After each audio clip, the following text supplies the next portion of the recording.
বাংলাদেশে শেখ হাসিনা সরকারের পতন হলেও ঢাকার সঙ্গে কৌশলগত সম্পর্ক বজায় রেখেছে ভারত।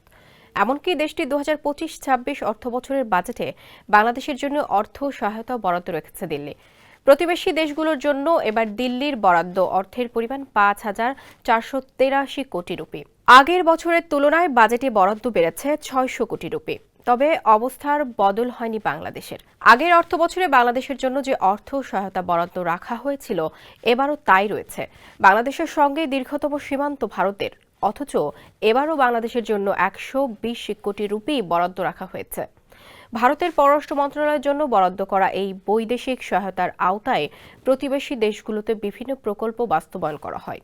এর মধ্যে রয়েছে জলবিদ্যুৎ প্রকল্প, বিদ্যুৎ সঞ্চালন লাইন, আবাসন, সড়ক, সেতু এবং সম্মিলিত চেকপোস্টের মতো বৃহৎ অবকাঠামো। স্যান্ডেলিনা সো, রূপচর্চায় আভিজাত্য।